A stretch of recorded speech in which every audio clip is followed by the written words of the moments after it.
Kami dari kelompok 7 Burhanuddin Taufikur Rahman, Fauzi Iskandar, Miguel Talhawari akan membacakan PPT kami yang bertema harmonisasi hak dan kewajiban asasi manusia dalam perspektif Pancasila.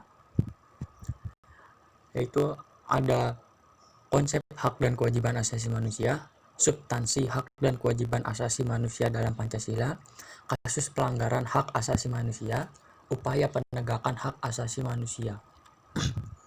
Yang pertama, konsep hak dan kewajiban asasi manusia. Hak merupakan kekuasaan untuk berbuat sesuatu, sedangkan kewajiban adalah sesuatu yang menjadi tugas manusia yang harus dilaksanakan dengan penuh tanggung jawab. 1. Makna hak asasi manusia. HAM adalah hak dasar yang dimiliki manusia sejak lahir sebagai anugerah Tuhan Yang Maha Esa. Aturan tentang HAM yaitu terdapat dalam Undang-Undang Nomor 39 Tahun 1999 tentang Hak Asasi Manusia. Sifat-sifat HAM yaitu 1. Universal, berlaku untuk semua orang. 2. HAM tidak dapat dibagi. 3. Hakiki, yaitu dimiliki manusia sejak lahir sehingga hak dasar dari Tuhan Yang Maha Esa. Itu yang keempat, permanen atau kekal, tidak dapat dipindahkan atau dicabut pihak lain.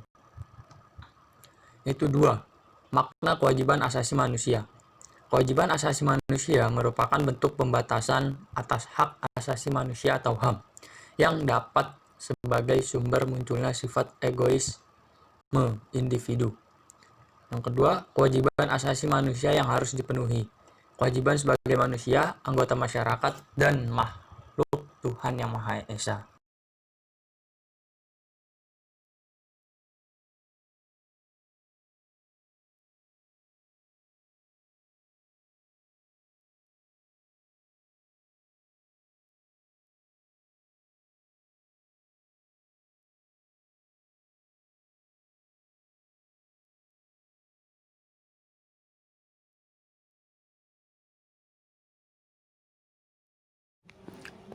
B. Substansi hak dan kewajiban asasi manusia dalam Pancasila. 1. Hak dan kewajiban asasi manusia dalam nilai dasar Pancasila. A. Sila 1 menjamin hak kemerdekaan untuk memeluk agama, melaksanakan ibadah, dan menghormati perbedaan agama. B. Sila kedua menempatkan setiap warga negara pada kedudukan yang sama dalam hukum serta memiliki kewajiban dan hak yang sama untuk mendapatkan jaminan dan perlindungan hukum. 3.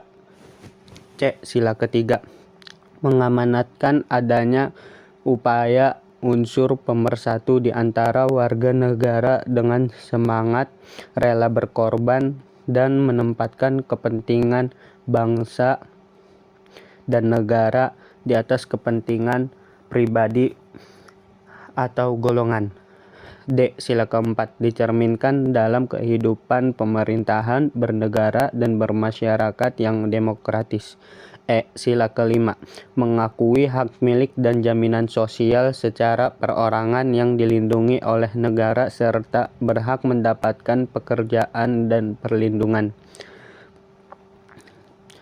Selanjutnya yang C. Kasus pelanggaran HAM di Indonesia.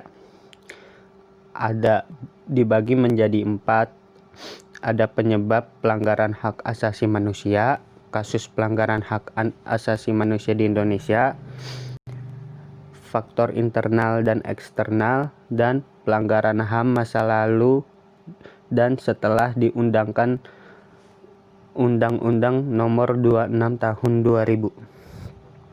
1. Penyebab pelanggaran HAM. A. Faktor internal, yaitu ada sikap egois, tidak toleran, dan rendahnya kesadaran terhadap HAM. B. Faktor eksternal, adanya penyalahgunaan kekuasaan, ketidaktegasan aparat penegak hukum, penyalahgunaan teknologi, dan kesengajaan sosial dan ekonomi. 2. Kasus pelanggaran HAM diadili melalui mekanisme yang pertama, pengadilan HAM, kedua, jika termasuk, yang ketiga, pelanggaran berat, keempat, meliputi kejahatan genosida dan kejahatan terhadap kemanusiaan.